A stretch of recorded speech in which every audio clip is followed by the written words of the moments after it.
motion. There we go. All right. Listen, Mr. Leachman, if I'd have known how awesome these other two guys were, I would have put a little more effort into mine. I mean, I thought that the camera made you pretty, Oxner, but you're just as handsome in person. Well, just take it. You're breathing, aren't you? All right, hey, let me just give you guys a little bit of like where I come from. Other than come from just down the street here in northern Colorado. My mom grew up on a registered Hereford ranch in Durango, Colorado. My grandpa was a rootin' cowboy, real rootin'. Like he came to her wedding in 1970 with his jaw wired shut, having been in a bar fight with hippies. Okay. My dad grew up in Hollywood, just down the street, literally like a few houses down from Bob Hope. And so my dad got into the wrong crowd, is what happened in middle school. And in high school, my grandpa was in TV and radio, so he did work with Ronald Reagan. If you ever watched the sitcom Soap, the old guy in Soap, they used to live together. And so my dad grew up in that whole environment, which is very different than purebred Hereford Ranch in Durango, Colorado. But when my grandpa noticed that my dad was hanging with the wrong crowd, they bought a little ranch. It was a 2-acre ranch, but it was a little ranch up in the hills outside of LA.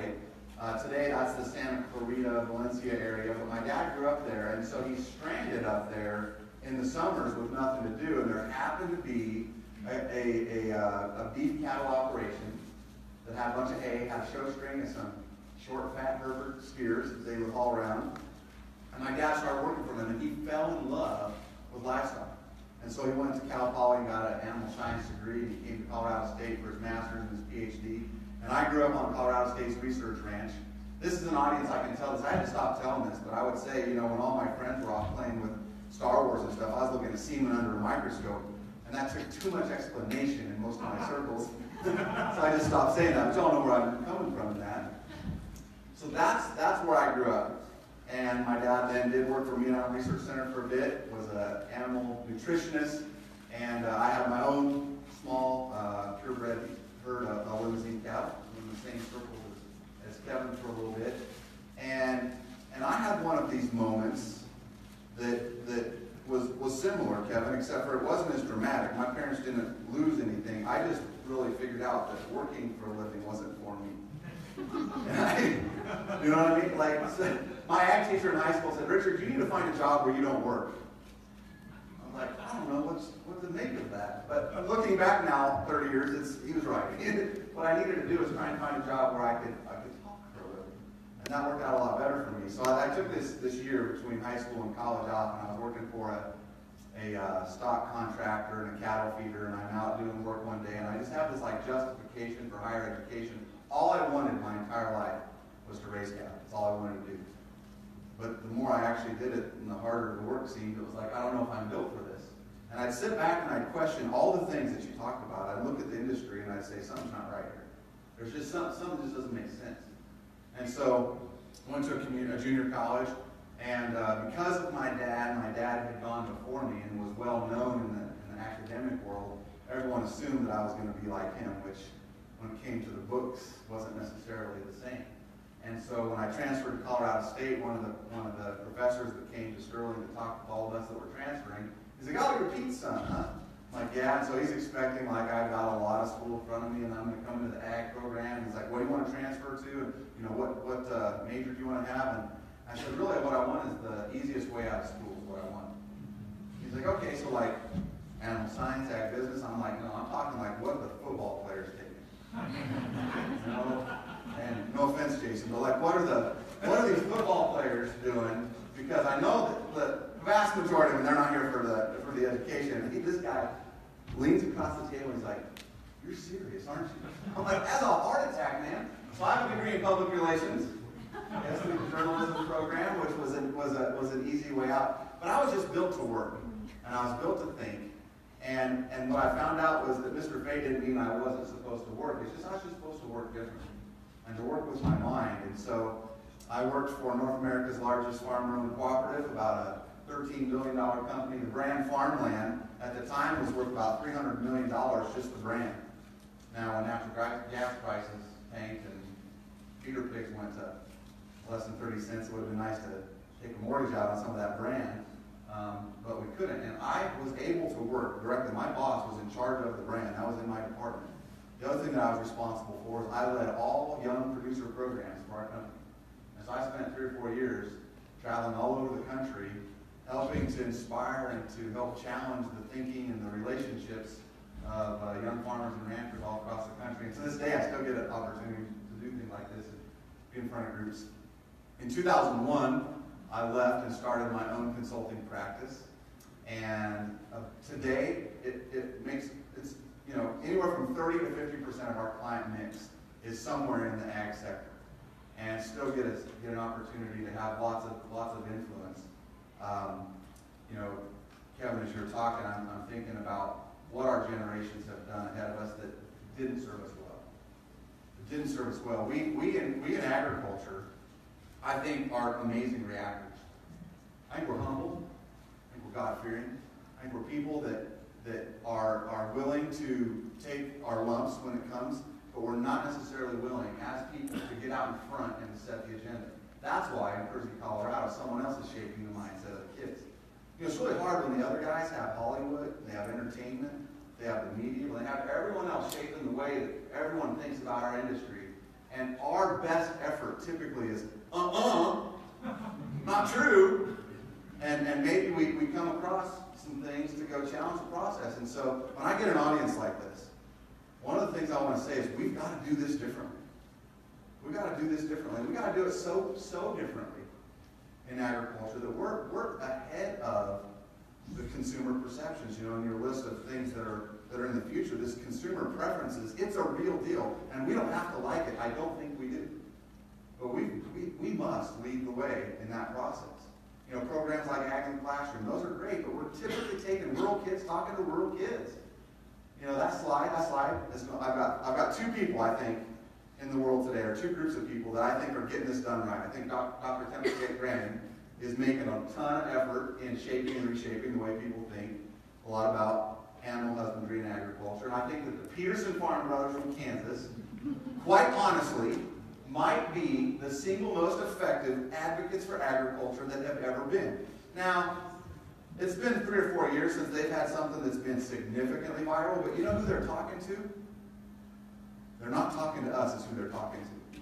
They got the executives from McDonald's sitting on their front porch looking at what we're doing, and we're communicating. And I see some of the work that's put out by some of the best farm bureau associations across the country, and it's like 85% there, and then the last 15%, it goes into this So I just want to challenge us all to be thinking differently about what's our role in this. If there's ever going to be a time to make a change in the way that we see and are perceived, it has to start now. It's like that Chinese proverb of the best time to plant a tree is 20 years ago. The second best time is today. So let's start planting some trees. Are you with me? All right. Now, this topic of trust, the reason why I want to share this is I do think that this is some mortar that probably holds together the 2 previous presentations, because all of our connections are in relationships. And if we're going to make a change, the way that people see us, the way we see people, then we have to look at this topic in a way that maybe we've never looked at it before. We have to understand that our relationships are actually what make things happen. And we have to put that in the forefront. So the trust and integrity that you talked about actually needs to come in the forefront. It's got to be something that's part of all of our discussions, all the way around every stack trait, every technology, every genetic change and modification, everything that we're doing. All of our operations got to be filtered through this, because we are in the people business delivering this product, this beef, versus the other way around. And so I just want to share a few thoughts on this. I do need to ask for something that might not be safe, and that is I need for everyone to have an open mind, like a totally open mind. Because what I want to do, I want to play like the Marines for a second. In like 15 minutes, I want to like tear you down and just like take you to a bottom level of thinking. I want to plant something down there, and then I'll gently build you back up. And at the end of that 30 minutes, and I'll let you know when I get to that point, if you don't like what I've proposed and the thesis that I've presented, then you can go back and think in the way that you did.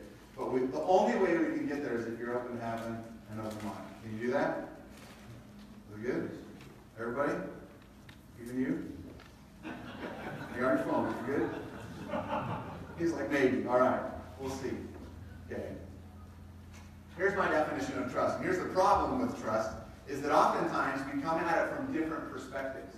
We all have different definitions. Nobody comes into this room and any conversation, into any relationship, with the same definition of trust. So part of this foundation is I want to build what is the foundation, what is the definition of trust. So here's my definition. The definition is confidence in my relationships with others.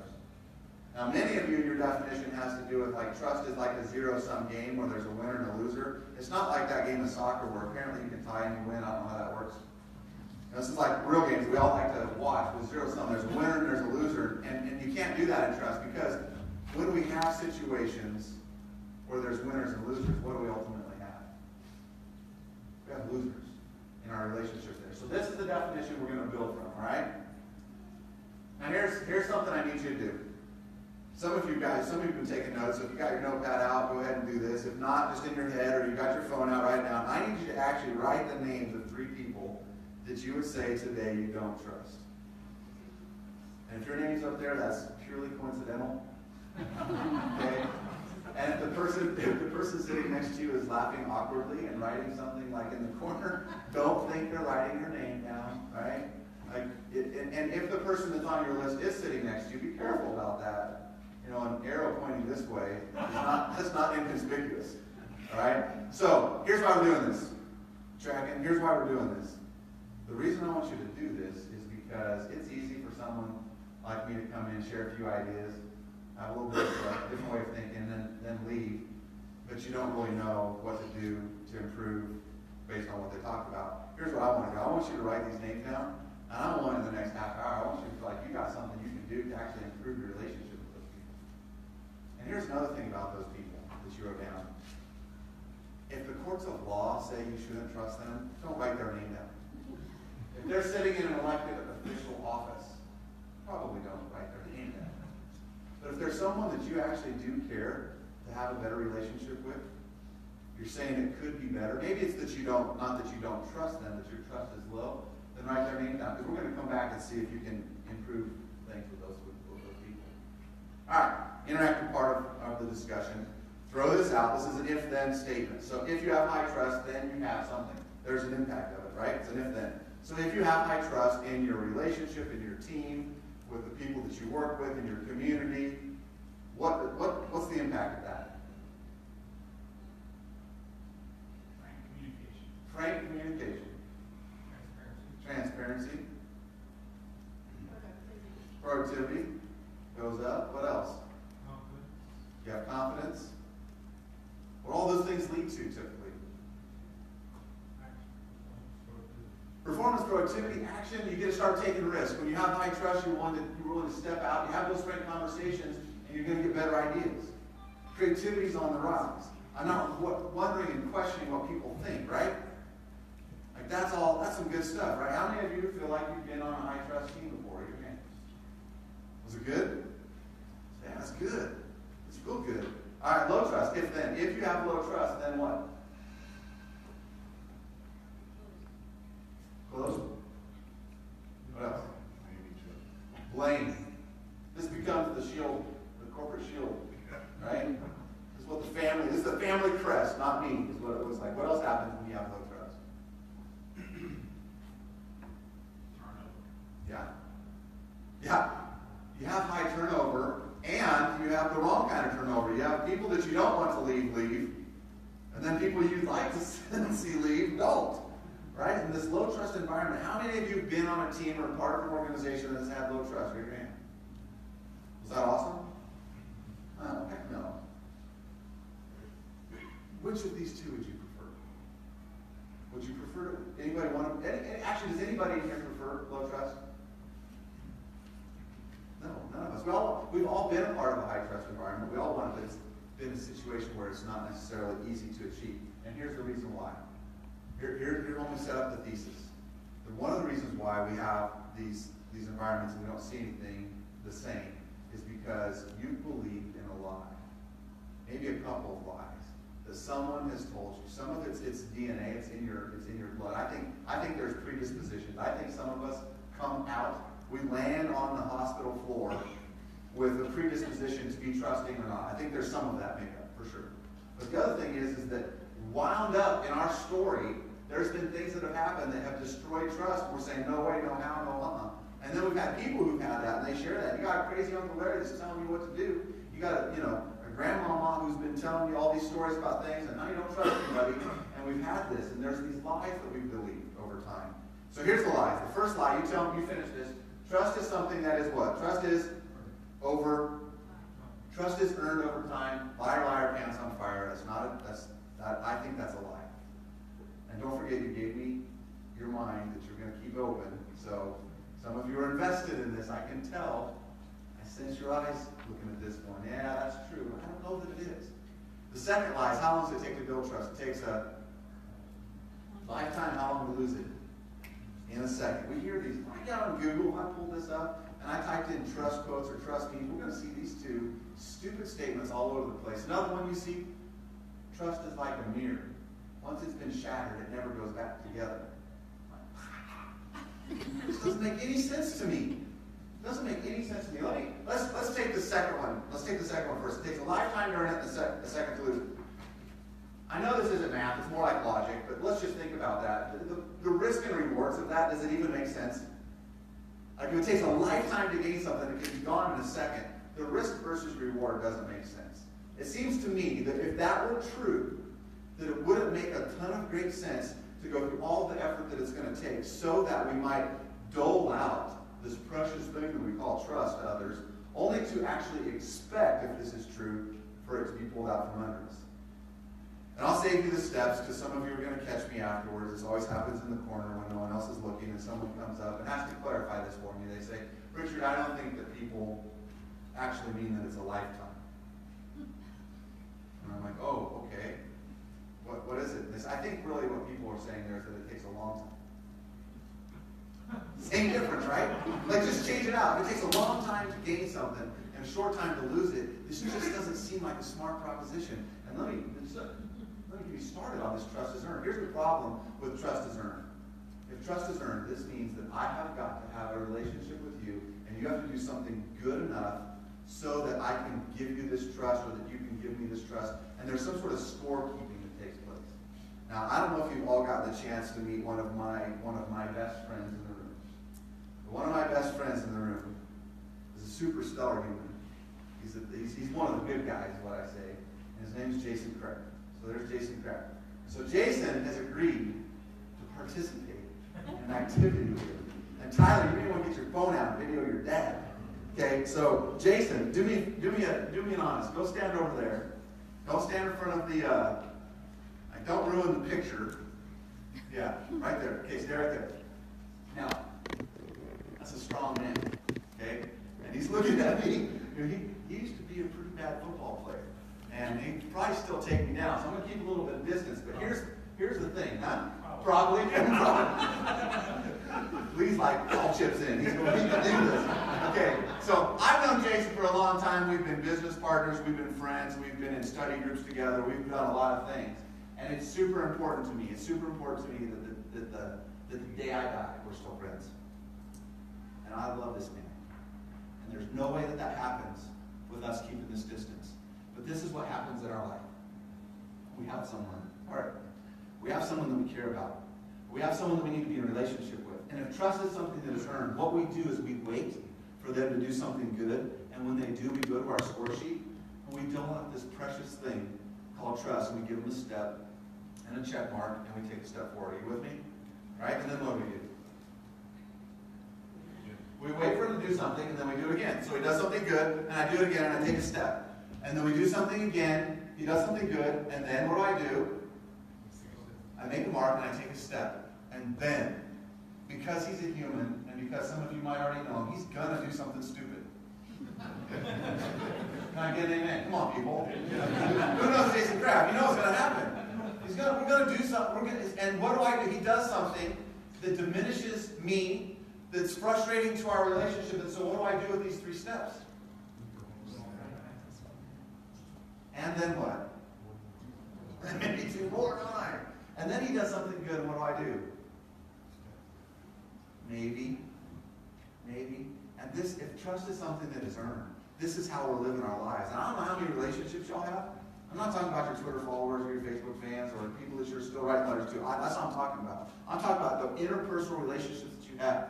I intimately, on an annual basis, will intimately work with, for 6 to 9 months, 200 or 300 people that I get to know in a deep way.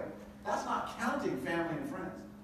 Like, it's really hard, if this is the case, to make sure that we're keeping track of all the rights and wrongs. So here's my thesis. I think that the only way that this relationship works is if you just take the scorecard and you throw it away.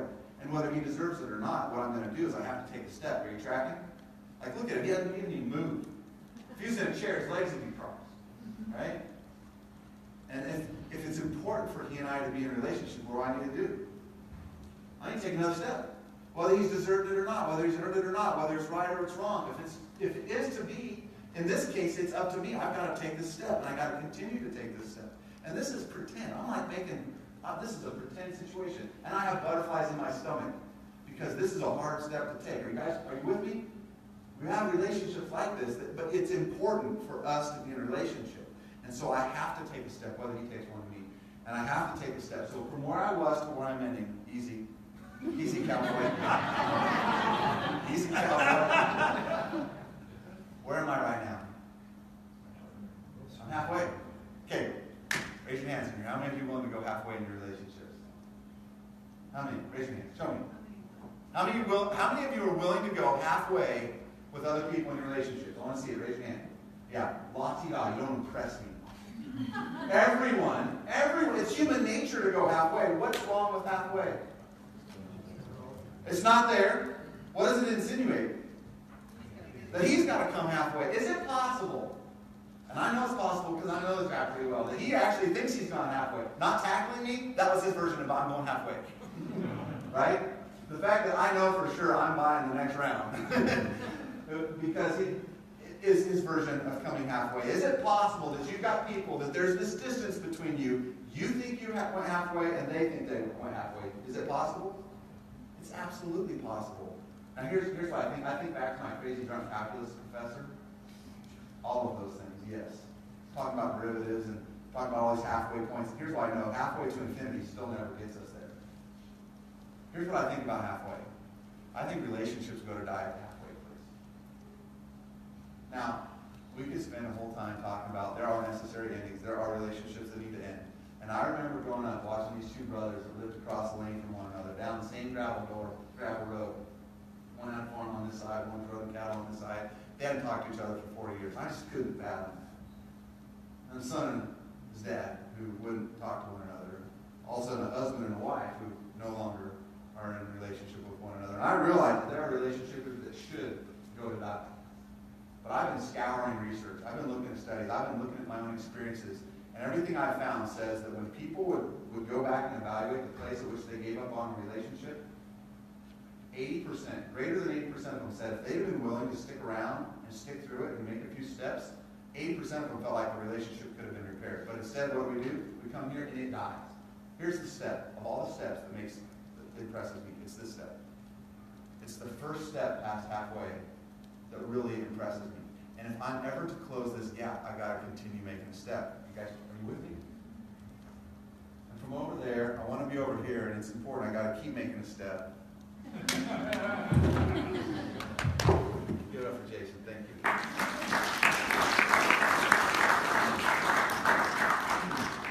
That visual is so impacting for a lot of reasons, but here's the main reason why it's important. Trust isn't something that you earn.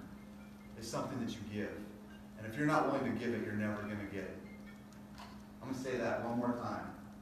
Trust is not something that you earn. It's something that you give. And if you're not willing to give it, you're never going to get it. And before you start going to a dark and twisty place, because I can tell, I have this sick gift of empathy, and I can understand that I'm getting some heat seeking from you. Raise your hand if you already are thinking of someone who's going to take advantage of you if you do this. Right? It was like, just so you know, from here, there was like 12 hands that went up like this. All the way up, right? Because we think of that. So I need to give you this. This is a disclaimer that is brought to you by the woman I'm related to by marriage. My wife says, you have got to tell them, you've got to clarify this, because it's not just about having eyes wide shut. It's not just like, let's close our eyes, let's put a bandana around our heads, let's all go walk down Crossroads Boulevard and across the freeway and over to the Harley-Davidson.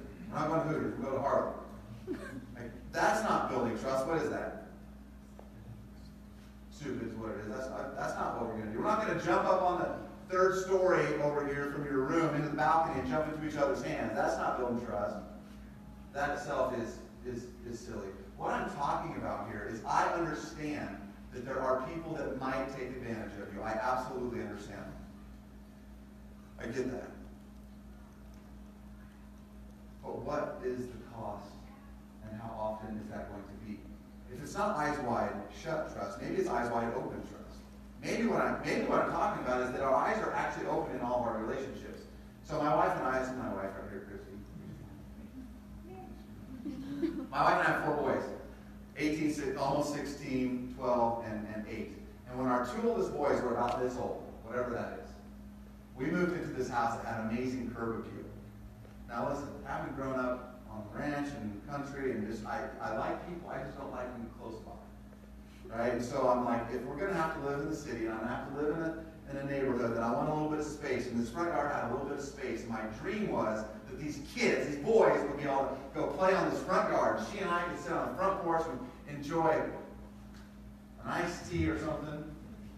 We watched them play, and we weren't in the house for 3 days when all of a sudden a baseball, a football, a frisbee, everything goes out into the street. And what happens? They go to get it. They go to get it. They don't stop, like, look around, what's the risk? Let's do a risk-reward analysis of whether we should get this or not. And cars start coming by, and I have to run out there and grab them. And I'm like, shoot. This no longer gets to be the situation. We can't play in the front yard anymore. Is it because I didn't trust them? No, it's because we're good parents and we discern what's safe and what's reasonable. So instead, what we do is we open the front door, we walk into the family room, down the hall into the dining room, and then there's double French doors that open up to a backyard. And in that backyard, there's a 6-foot fence that goes all the way around this amazing backyard. I threw 100,000 touchdown passes in that backyard to those kids. I even played that silly game of soccer every once in a while. Cooked a bajillion hamburgers in that place that was safe. And here's why I'm telling you this. I think some of us in this room have some relationships where you deem maybe it's not totally safe. But instead, you came to the halfway point and you said, all right, I'm done. When in fact, maybe what you should have done was open the door, walk through, come through the back, over here, and put a little bit of a fence up and say, all right, here's some boundaries I want to put up in this relationship. Because this isn't about taking a paintbrush and saying, we're going to do the same thing for everyone. You know, it wasn't until in my own life that I realized when we had some family members that all of a sudden, this adult male had a permanent restraining order against his own minor children. And this is a new marriage in our relation, in our family. And I want for our family and them to be close together, but this person has a restraining order against his own children. And every time we would talk about it, it would turn into what a victim he was and all this weird stuff. And then every single conversation would turn into some weird sexually deviant answer, and it's just like, yeah. So let me just ask you all, that bit of information, you think it's fine just go ahead and let the kids hang out? No. But I didn't want to get to this point and say, I'm done. So I did. I kept walking, and I walked back here, and I thought, okay, here's a nice fence. Here's the deal. If you're in the room and I'm in the room, we can all be in the room. That seems reasonable. And within that boundary, we can have a full relationship. Outside of that boundary, we can't have a full relationship. And so for those of you that were thinking about some dark and twisty things, I just want to encourage you, maybe you need to be thinking less about that you can't trust them, and maybe more, what are the situation and the boundaries around which you can trust them, right? So what percentage of the people in your life, like take all of the interactions that you have, all the people, what percentage of the people in your interactions do you think would actually take advantage of you if you were willing to extend trust like I'm talking about? An option wins the prize. 2% is what I think. So here's the choices. I can treat everybody like the 98%. And every once in a while, maybe I could get wrong. And maybe your number's 10%, I don't know. I don't know where you're from. I don't know what your situation is. We all have something different. If the number's 50%, God value who you hang out with. I had a person one time like 50%. I was like, dude, you need new friends. And he's like, no, it's really 50%. I'm like, no, seriously, man, you probably we need some new friends. If that's the case, we can't live like that. But then the other option is that I can treat everyone like the 2%. And I can put a big old hedge and a big old wall all the way around me, and it's impenetrable. Nobody can ever get in. I'm never going to get hurt. What else is never going to happen? Never going to get close to anybody. Never going to have any space in that process. So that's basically the thesis. And if you don't like it, go back to the way that you're thinking. But I really think if it's ever important for us to have these relationships, then we've got to be willing to go not all the way halfway. We've got to be willing to go all the way. This is critical. It's important if the relationships are important. Now, let me just put this in practical terms. When I learned this, I felt like my whole relationship perspective changed. I felt like I became a relationship architect and a relationship surgeon. This is the trust model that we promote. The trust model is built on three legs. There's integrity. You got it. Competence and compassion. So integrity. I love that word. Typically, when we talk about integrity, we use the word integrity and honesty kind of synonymous.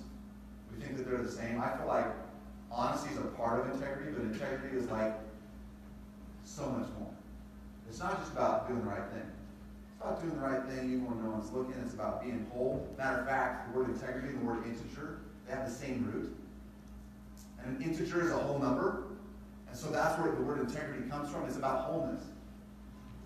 Now you see me here, you see me somewhere else. I want you to see, no matter where you see me, no matter what day of the week, no matter what state, no matter what continent that I'm on, I want you to see me as a whole person. That's what I want to live in. If you have someone who has integrity, are they trustworthy? Yes or no? Yeah. At least we're getting there. Because the leg's only strong, the stool's only strong if all three legs are strong. So then we'll go to the confidence one. This goes like I could take this model and I could deconstruct the agricultural communication message that I started to begin with about our message and shaping the minds and helping understand what consumers are and where we fit in the industry. And I could take this model and I could find out typically which of these three legs do we tend to go from. Most of our messaging is around our competence or using integrity as our Nobody cares how much you know until they know how much you care. And when we move to that third leg of the stool, that's where we've got to step it up. Competence isn't just about our knowledge and our skills and our ability. It's about our ability to broker that knowledge to others. That's what we need to do, especially those of you who would consider yourselves to be young producers. It's our job to help broker what we know to others so that they can make informed decisions, so that others can have access to the resources necessary to make good decisions, so that we can understand to what end are we doing the things that we're doing. In our relationships, same thing. Then the third one about compassion. Jason and I hugged it out. If you all hadn't been in here, it might have went longer. I mean, that was pretty good. It's been a while. Appreciate that. But it's not about sitting around his fire pit and roasting marshmallows and kicking out the guitar and singing a little kumbaya, though that sounds amazing. Compassion's so much bigger. Sometimes compassion's about doing really difficult, hard things. Sometimes it's about being candid and communicating in ways that can be frustrating. And when you put all these legs together, you've got a pretty solid form to stand on. Would you agree? Right? And if any one of those legs is short, there's an issue. So here's what I want you to do. Go back to the people whose names you thought of.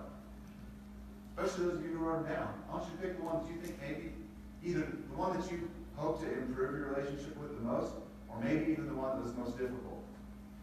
And I want you to look at this model. And I want you to evaluate, is it that you don't trust them, or that you have a lack of confidence in their integrity? Is it that you don't trust them, or you have a lack of confidence in their competence? Is it that you don't trust them, or you have a lack of confidence in their compassion? Raise your hand if this model actually represents what you think is like maybe 80% or more the real issue you have with those people. How many of you is it an issue of a confidence in their integrity? No. How about their confidence? Compassion? Some of you get all three? That's Patrick. Otherwise known as a hot mess sometimes. And it's our job. It's our job. There's two sides to this equation. We're the common denominator of all of our relationships. When I talk to people and they're like, this person's not good, this situation's not good, it's like everyone in my life, there's something bad. I'm like, listen, there's a common denominator to 100% of your relationships. It is you, Tyler.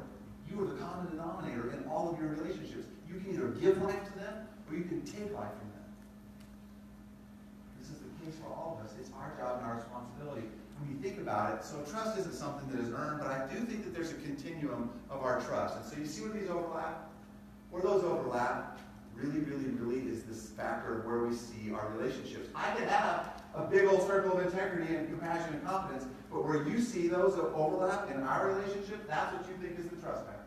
And it's our job to see those not be far apart, but to be close together. Now, I will never forget sitting on campus at Colorado State, drinking a cold beverage, sitting out by the lagoon, and there was a bunch of people out there protesting about something. Something about a spotted whale or a spotted owl or a whale or something. I'm like, listen, I got nothing against them. I'm sure they taste wonderful. Maybe this was safe while I used that joke, but apparently not. You're not laughing. Listen, I don't know what it was one of those. Something that I didn't care about is what it was. This problem. And I'm sitting back and I'm thinking, I'm like, why are they so fired up about this? And you know what I came to the conclusion? The reason they're so fired up about it is because they don't have to do anything about it. I can scream and holler about these whales. I can scream and holler about a spotted owl. I can scream and holler about all these things because I don't have to actually do anything about it. You know, make love, not war. Okay. Where's the line for that? I don't know.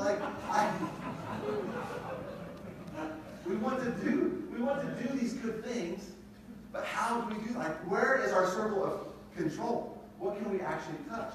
Like, one of the signs said, world peace. I'm a fan of world peace. I think that would make sense. But you know what I learned in Sunday school? The best way to make world peace is to love your neighbor.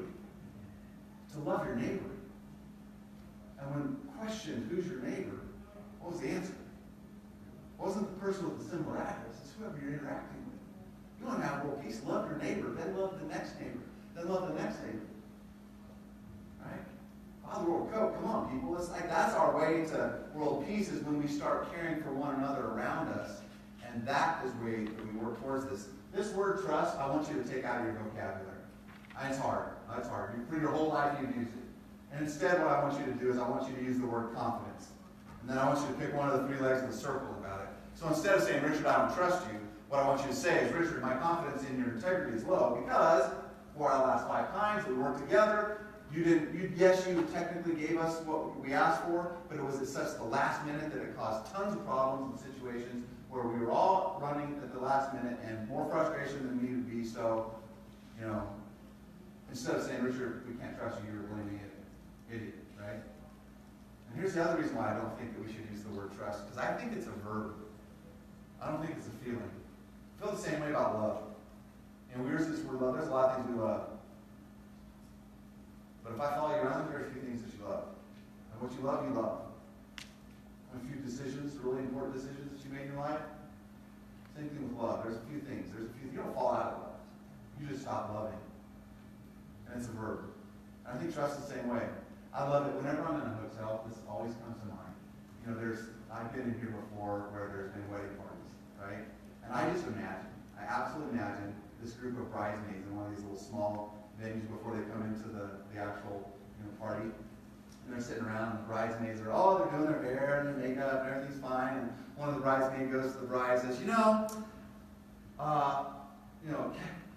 Jeff, he's okay. I mean, I guess he's good for a first husband. It's a good start, right?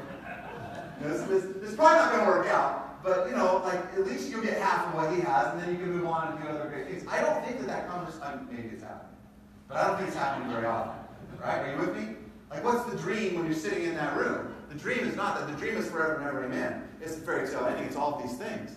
And the single most quoted scripture at a wedding comes from Corinthians, right? Love is patient. It is kind. It's generous. It does not boast. It does not keep a record of rights and wrongs.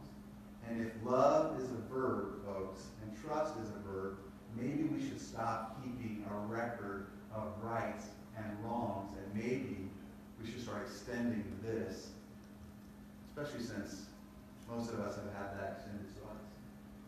Are you with me? Now, what? I don't know if you want any tools, but if you do, you can email me. And if you don't want any tools, you can still email me. I may not answer, but if you want some tools, I've got some. And there's some resources around that. And there's conversations that you can have. And here's what I think I've done. I don't think I've cracked the code on trust. I'll admit that.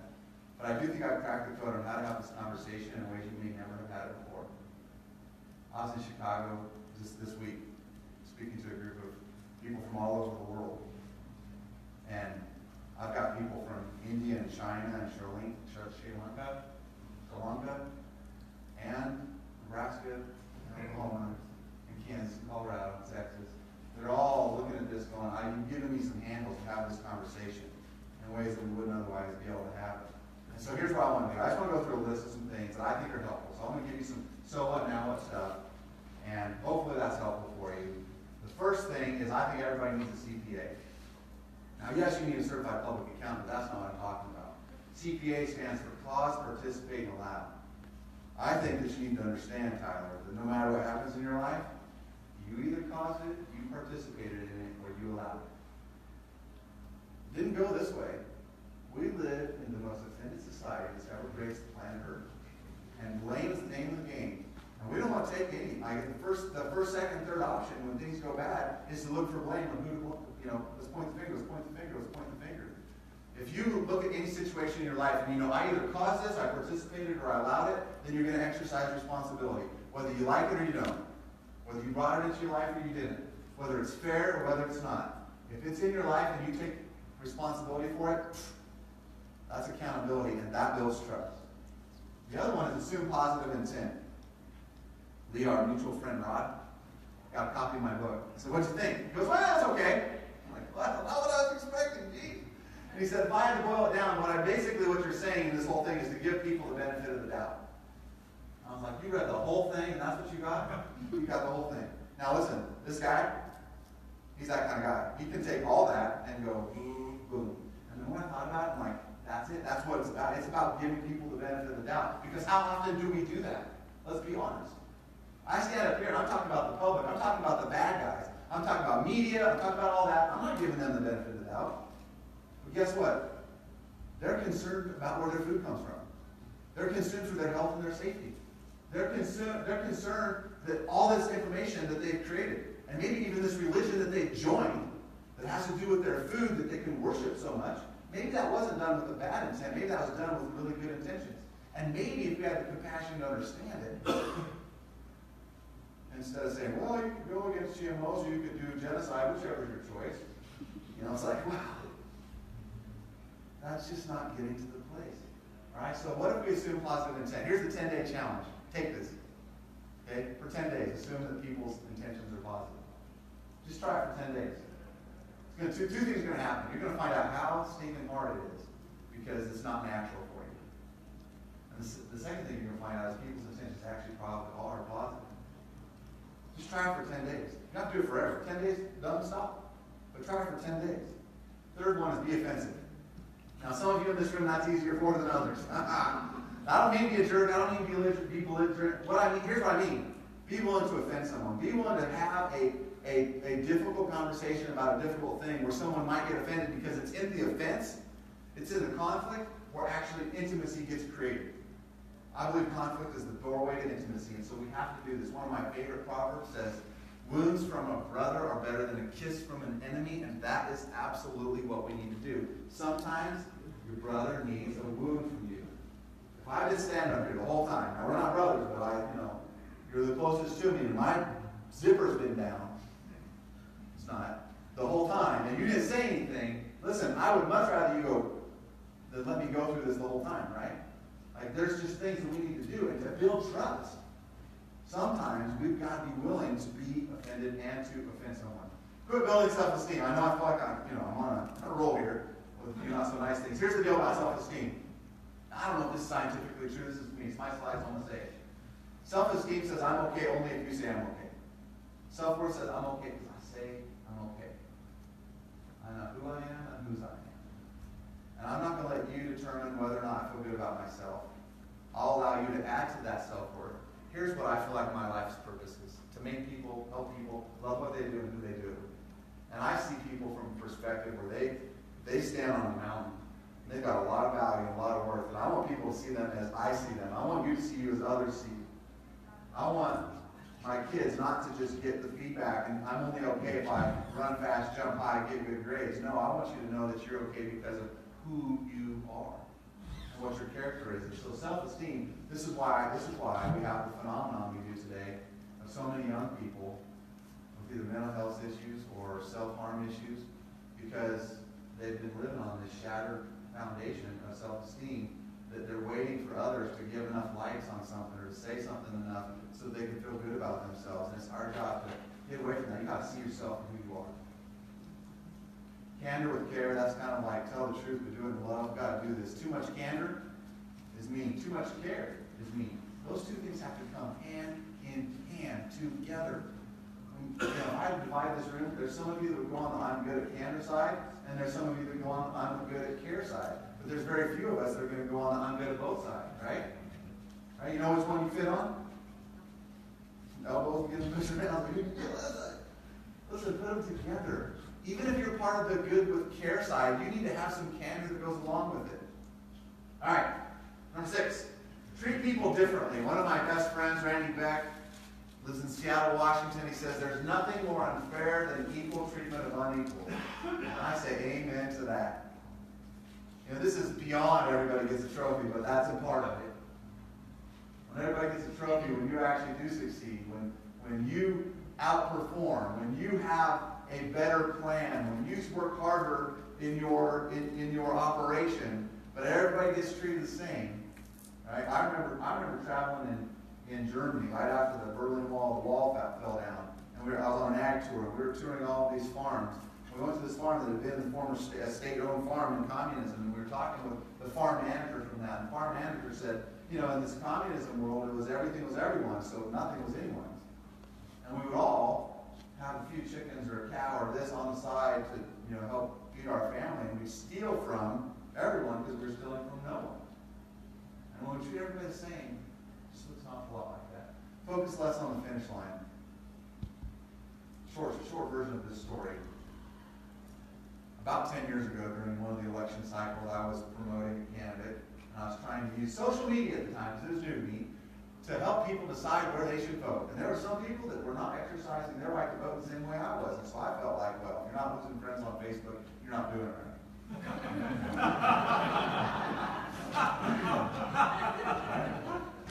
and that didn't work out well for me. How many of you have changed your vote based on someone's, oh, you know what, you are right, I am a moron. You are right, I don't want to be Hitler, so I'm going to change the way that I vote. No, that doesn't happen. And so I was ignorant, and I was stupid in this process. And so what I was trying to do, and so I lost a friend. I mean, he unfriended me, whatever. You know, doing it right, he didn't. So I lose this guy. He was my high school buddy. I lose him. We got in this, actually, we didn't get an argument. Several other morons on my feed got an argument with him, and he's out. And so I'm like, okay. And so I started thinking about this, and I came up with this line. Here's the problem. I was trying to take Kelly's finish line, and I was trying to change it. I was trying to take his finish line instead of going to this box to go to this box. And the problem was I never came all the way back here and figured out where he was coming from. And so I started talking about this. In order to change someone's finish line, we've got to focus less on the finish line. We've got to come back here to the starting line. We've got to walk with them. Because everybody's got a story, right? Everybody's got a story. If you want to get into some sort of contest about who has the most difficult story or who's having the worst life, you're going to lose. And it's not because you don't have a tough life. It's because we all have some tough stuff in our lives. And that is not to diminish the bad that has happened. It is just to say we all have a story, and our story matters to us. And if we're not willing to go and stand along someone and walk with them through their story and find out where they're coming from, how are we ever going to change this? This preaches really, really well when we're talking about advocating for ourselves in our industry. We come over here and we're trying to change the finish line. Stop that. Nobody wants to hear your changed finish line. Nobody cares about your changed finish line. All they want to know is come over here and understand what's going on. They want to come on your operation. They want to see what's going on. When those Peterson Farm brothers took their antibiotic story with Chipotle, and that thing had like 10 million shares all around the world, that was one of the most effective things. But the rest of you, you're like boycotting Chipotle. Not even if I had diarrhea, and I've never, one bathroom in the world, would I even grace their place with my diarrhea? I'm like, I heard that all the time. Some of you know somebody said that. That's not changing the finish line. Looking at these things, too. Words are like toothpaste, speaking of diarrhea. All right, Tyler, man, this whole thing's for you, buddy. Everyone else here is just hanging out. You're getting a good one. All right, so you and your sister and your brother always say nice things, right? And your mom and dad even always say nice things.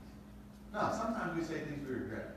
And our words are like toothpaste. When those boys of mine got a little bit older and they're about this age, I thought I was going to give them an object lesson. So at 8, 9, 10 years old, I'd take them out in the back patio, and I put 2 plates in front of them and a tube of toothpaste. And I said, all right, guys, here's a contest. Who can get the toothpaste out the fastest? Ready, go.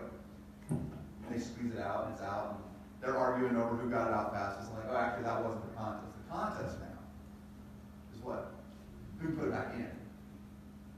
Because it's easy to go out.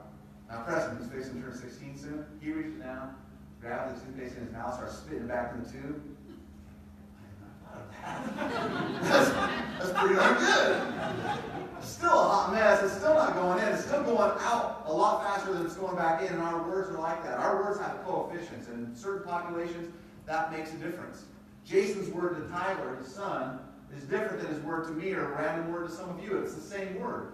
Certain groups and certain populations, our words have a coefficient. We got to pay attention. I'm not saying tiptoe around. I'm just saying make your words count. Pay attention. If you want to build trust, words are like toothpaste. Understand that. Get better, not bigger. All right, there's only 2 more, and then we're done. Get better, not bigger. So I heard this story. I had never eaten at a Chick-fil-A until about 8 or 10 years ago. I was in the South. I had a colleague that worked in South Carolina, and he picks me up, and he's like, all right, we're going to go to breakfast. I'm going to run through Chick-fil-A. I'm going to get a chicken biscuit. I was like, that sounds terrible. He's like, no, you'll love it. I'm like, I don't terribly love biscuits. I mean, they're okay. Chicken, are you kidding me? He takes me through. We get a chicken biscuit. I had 1 bite, and I was like, go back through. Go back through. I'm not 2 of these. These are good. This is good. And so I started paying attention to Chick-fil-A, and then they started coming to Colorado. Now I really enjoy that restaurant. Now here's what I found out about Chick-fil-A. In the 90s, Boston Market was their major competition in kind of the southeastern part of the United States, both in the fast serve chicken market. And Boston Market comes out and says, we're going to be $1 billion company by the year 2000. Chick-fil-A executives get wind of this and like, well, we got to become $1 billion company. And so they're sitting around the board table, they're talking about this. Now this message is for you. This message, even though I'm talking about chicken, and it's a restaurant, this message is for you. Because sitting around the table, they start talking about how can we get bigger? How can we get bigger? How can we get bigger? And Truett Cathy, the founder, this tall dude, stands up and he starts pounding on the table. And he looks around his boardroom until everyone shuts up. And he puts his hands down and he says, we will not get bigger. We will get better. And we will do that every day. And he looks at everyone. We will do that every day. And if we do that, our customers will demand that we what? Get bigger. Chick-fil-A becomes $1 billion company by Y2K. And Boston Market, we know we're there. And so this is an important thing. What if that was what if you woke up every day? How do we get better? Make it better. Whatever it is. Whatever it is, how do we make it better? In my relationship, how do I make it better? In my operation, how do I make it better? In my finances, how do I make it better? In my community, how do I make it better? Last one, lose rights and gain responsibilities. This isn't about being a slave, it's about being a servant. And they're 2 very different things. The slave just lays over for the master and does what he says. The servant says, I'm going to surrender. I'm going to choose to surrender my rights. I'm going to choose to surrender my rights. And I'm going to take on more responsibility than is needed. And I'm going to become the ultimate servant to others. And that is one of the greatest models in this process. Now, I'm going to share with you one thing that I think is the greatest move that can be made. So we've got 2 chairs here. And some of you have relationships like this. Can you see these chairs? Where someone's faced that way and someone's faced that way. Maybe those people you wrote down, did they look like this? Are you facing this way and they're facing this way? And maybe sometimes at home, someone's facing this way, someone's facing that way. Sometimes you got an employee, someone's facing this way, someone's facing this way. And there's this tension that's taking place, and there's a lack of trust. So here there's one important move that can be made. There's multiple moves, but there's one that's most important. What are the moves we could make with these chairs that would change things? Turn them around, like face each other. That'd be helpful, wouldn't it? Where are you coming from? Well, let me talk about you. I didn't understand that. Well, that'd be wonderful. And okay, we could do that. It's a great move. What's another move that could be made? Hey, this is where I'm coming from. You know what? This is where I'm coming from. We're not that far apart, are we? Yeah, actually, we're both wanting to get out that door, and maybe one goes this way and one goes that way, but we start talking about this and we can see things. And those two moves are great. This would be a great move. And this would be a great move. And no, you can't stack them. That's not an option. Okay, you're thinking it, so I just thought I'd bring it up. Those aren't the most important moves. Here's the most important move. And I sit here. And I'm willing to do this, even though you're not sitting beside me, you're not facing me. Am I willing to put myself into this vulnerable place where maybe I'm going to see things through your eyes for a while before you even are willing to see things through my eyes? Am I willing to take those steps along the way and look at this process and say, this is vulnerable? Let me tell you about vulnerability. Trust has never existed in a risk-free environment. It is always a risk. That you can predict or preserve any relationship so that there's no risk, but what you can do is you can sit back and say, I'm going to choose, I'm going to just be the bigger person, I'm going to choose to serve to others in a way that maybe eventually we get this. But here's the question. Are you willing to do this even if the others don't take place? Because if it's important for you to be in a relationship, you're going to have to take this move likely first. Are you with me? Now, I go on for a long time, but I won't. I know that we need some time for some Q&A. So, A, thank you for allowing me to be a part of this. B, I hope that there are some things that I shared today that are challenging, maybe convicting, and happy to stick around and answer any questions that you have. But, Mr. Leishman?